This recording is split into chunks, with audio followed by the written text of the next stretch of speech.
Hi, I'm Anupama Satpathy and I'm the Chief Counselor with Self-Analyze.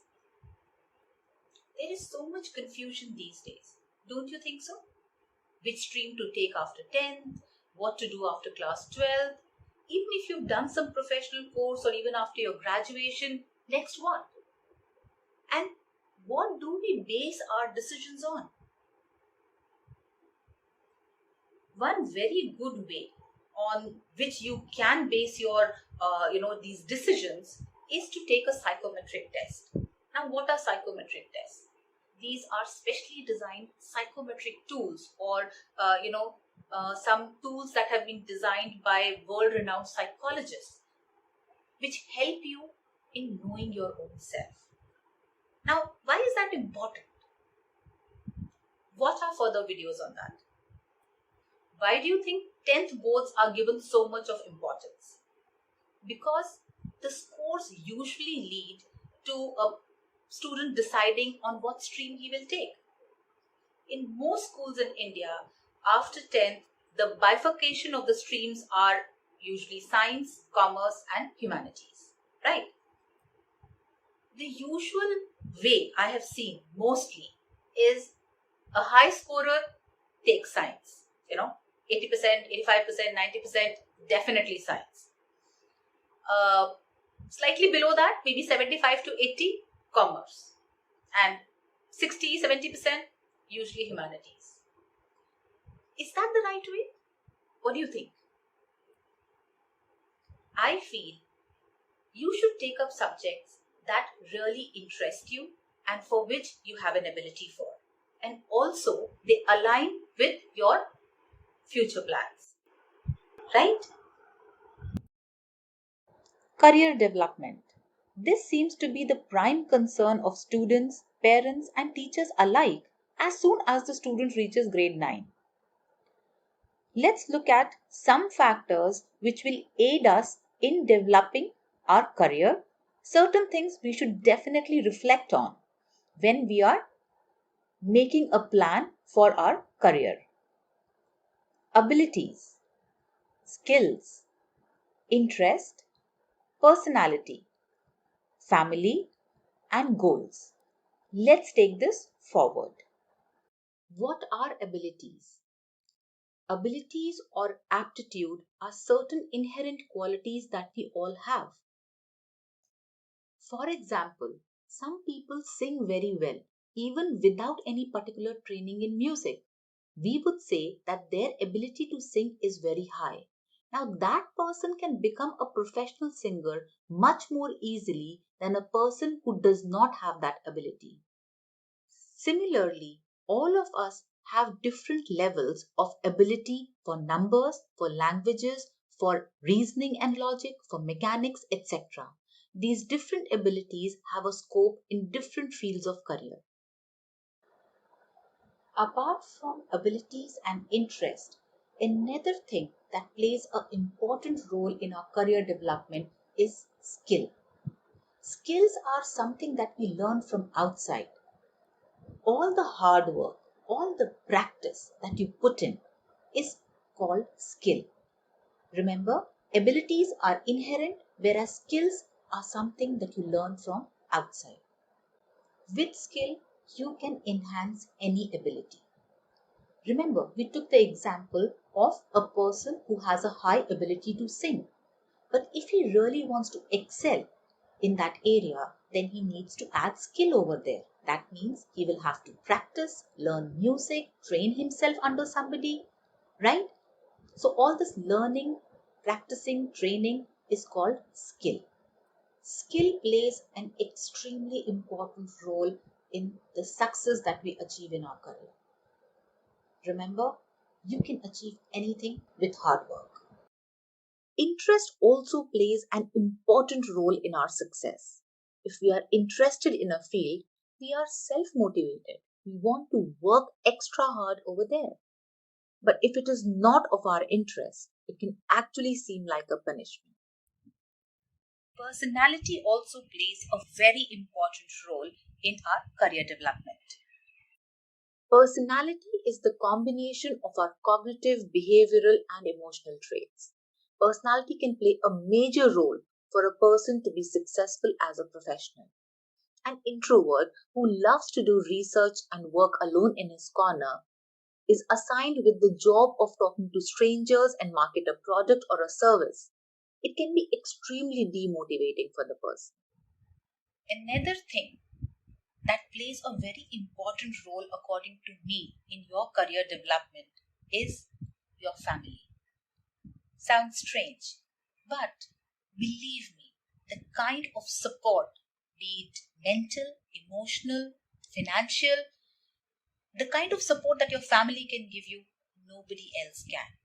Now, why am I saying this? It's because many a times I find that there is a disconnect between the student's aspiration and the parental aspirations. If it is so, then it's a good idea to remove that disconnect. Sit down with them, talk to them.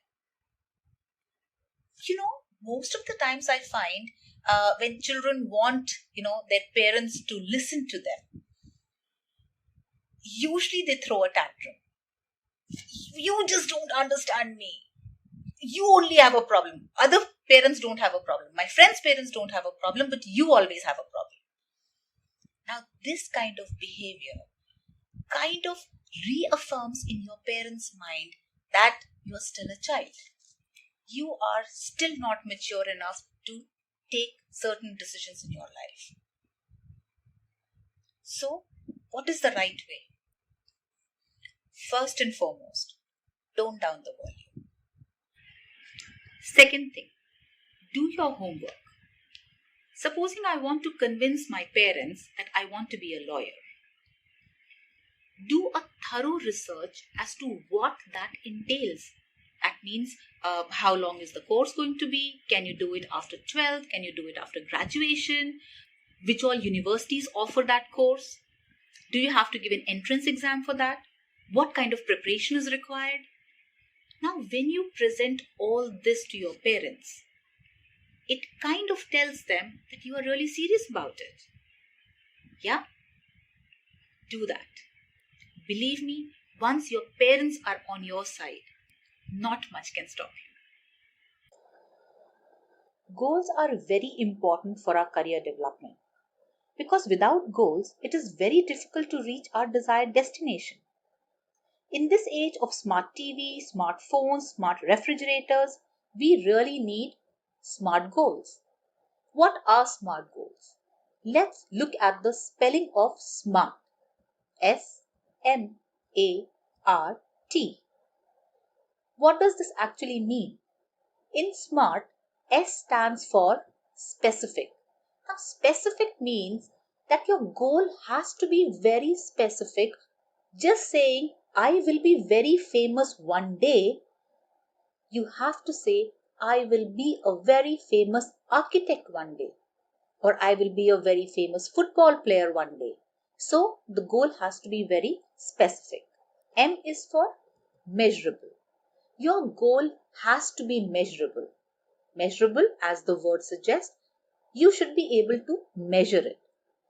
I will score very good marks in the next test is not measurable, but I will score 75% marks in my next test is a measurable goal.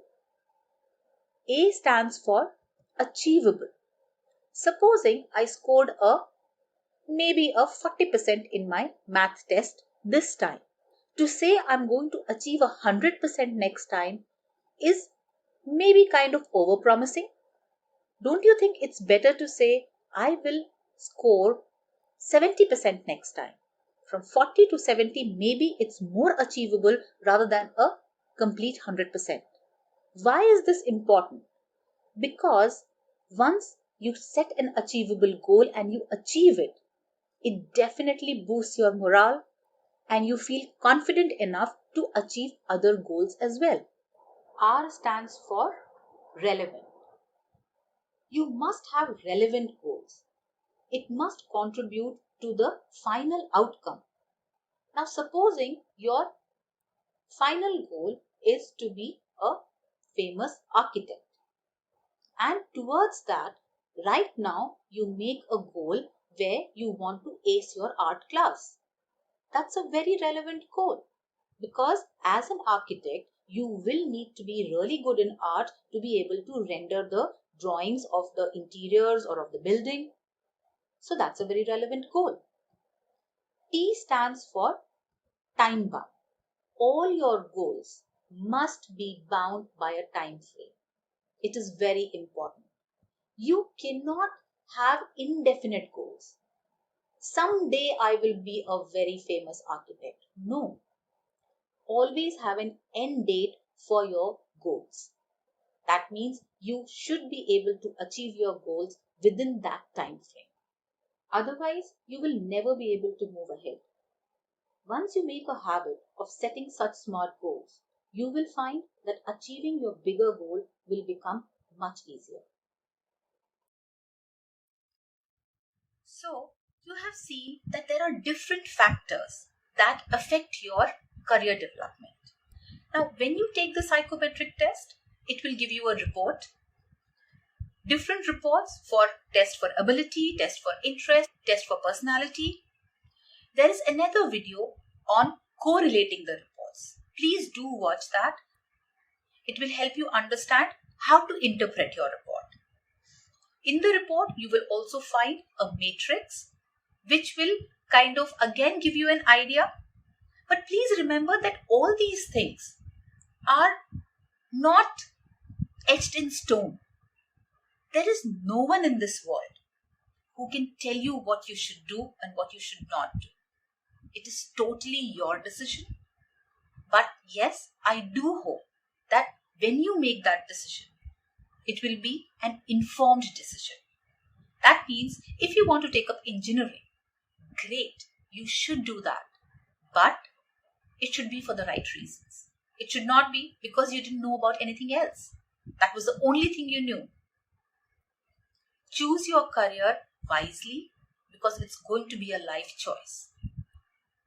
That means that you will continue living that life that you have chosen for a good number of years. So it should be a wise decision. Choose the career that is aligned with your abilities, your interest, your family aspirations, your own aspiration, your goals, right? Once you do that, I'm sure nothing can stop you from being successful. All the very best. Do watch all our videos. They will clarify your doubts regarding the tests and the reports. I wish you the very best in all your future endeavors. Bye for now.